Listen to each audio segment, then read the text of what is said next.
बिस्मिल्लाहिर्रहमानिर्रहीम। अस्सलाम वालेकुम। क्या हाल है आप सबके? ठीक ठाक हैं। उम्मीद है कि आप सब ठीक होंगे। शुक्र अल्हम्दुलिल्लाह हम भी ठीक ठाक हैं। और आज मैं आपको आने लगी हूँ करेले गोश्त, जिसके लिए ये आधा किलो मैंने करेले लिए हैं और ये आधा किलो मैंने गोश्त लिया। तो गोश्त को मैंने देकर रख लिया और करेले छोटे छोटे पीस मैंने काट लिए और ये 2 दरमियानी साइज़ की प्याज और लहसुन मैंने काट लिया और ये 3 टमाटर और 4 हरी मिर्चें वो मैंने काट ली हैं। और ये खुशक मसाले जिनमें नमक आधा चम्मच, क्योंकि कई लोग नमक लगा के ना तो काट के नमक लगा के रखा हुआ था, अब धो लिए। 1 चम्मच खुशक धनिया, आधा चम्मच हल्दी और आधे से ज़्यादा ये सुरख मिर्च, 1 चम्मच अनारदाना। तो पहले मैं करेले फ्राई कर लूँगी। 1 प्याली घी मैंने डाल कर रख लिया ऊपर, इसमें करेले डाल दूँगी। बिस्मिल्लाहिर्रहमानिर्रहीम। करेलों को मैं धीमी आंच पे अच्छी तरह से फ्राई कर लूँगी ताकि इनका कड़वापन ख़त्म हो जाए। तो फिर बाद में मैं दूसरा मसाला, जिस तरह कौरमे का बनाते हैं इस तरह मैं मसाला बना लूँगी। उसमें गोश्त अच्छी तरह से भून के फिर इसमें करेला डाल दूँगी। तो मैं पहले करेले को फ्राई कर लूँ, फिर मैं आपको दिखाती हूँ किस तरह के करेले रखने हैं। बिस्मिल्लाहिर्रहमानिर्रहीम।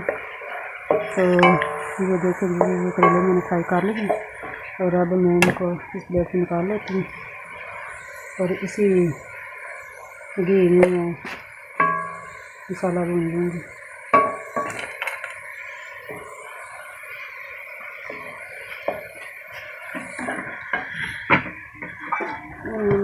इस चम्मच से निकालती हूँ, इससे नहीं निकल रहा।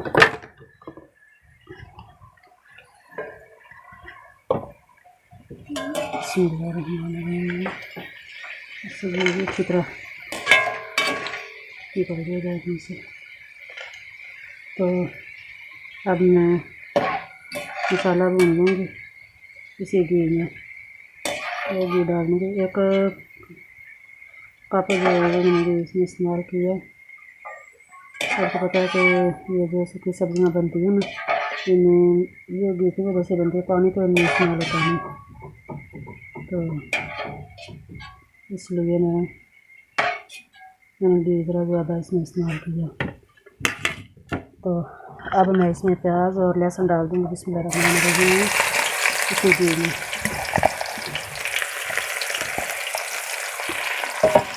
जब ये अच्छी तरह से ब्राउन हो जाएंगे तो फिर दूसरे टमाटर और हरी मिर्च इसमें डाल देंगे।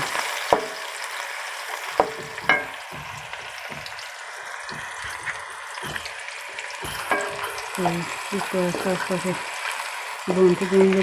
देखिए आँच जो मैंने ना धीमी रखी हुई है, इतनी ज़्यादा तेज़ आँच में नहीं था, क्योंकि करेले भूनते वक्त आँच धीमी होगी तो ये सही फ्राई होंगे, कड़वे नहीं बनेंगे। अगर तेज़ आंच पे इनको फ्राई करेंगे तो ये ब्राउन तो जल्दी हो जाएंगे और ये खाने पे ये कड़वे महसूस होंगे। तो करेले वैसे कड़वे तो होते ही नहीं, लगते थे, पर इतने नहीं लगेंगे धीमी आंच पे अगर आप भूनेंगे। और अगर आप करेले और प्याज का सालन बनाना चाहते हैं तो उसमें आप 2 से 3 लेमन लेके इनका जूस निकाल कर वो उसमें डाल दें तो और भी ज़्यादा मज़े के बनेंगे। अनारदाना तो वैसे भी इनमें डलता ही है, अनारदाना मैंने लिया हुआ पहले। तो ये देखिए प्याज भी ब्राउन हो रहा है, बस थोड़ा सा मैं और इसको भून लेती हूँ।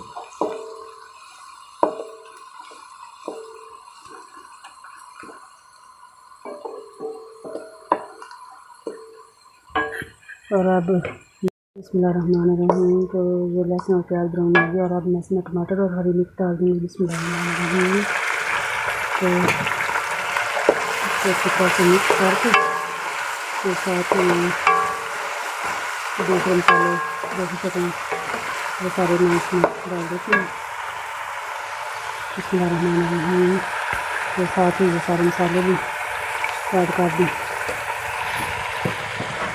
तो इनको पानी का छंटा लगा कर तो इनको दें ताकि ये टमाटर जो हैं ये अच्छी तरह से मैश हो जाए। जब ये मैश हो जाएंगे अच्छी तरह से, मसाला अच्छी तरह से भून लेंगे, तो फिर इसमें मैं गोश्त ऐड कर दूँगी। तो इसको 10 मिनट तक भूनूँगी। इसमें जब इसको मैं अच्छी तरह भून लूँगी तो फिर मैं आपको दिखाऊँगी। बिस्मिल्लाहिर्रहमानिर्रहीम। तो ये देखेंगे मैंने मसाला अच्छी तरह से भून लिया। तो अब मैं इसमें गोश्त ऐड कर देती हूँ।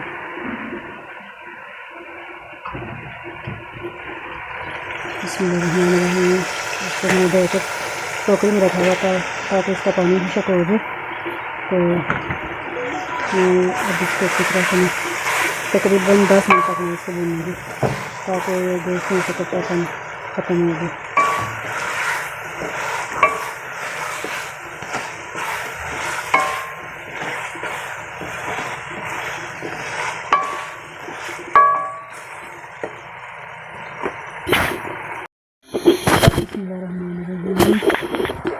तो ये देखेंगे ये मैंने गोश्त अच्छी तरह से भून लिया है।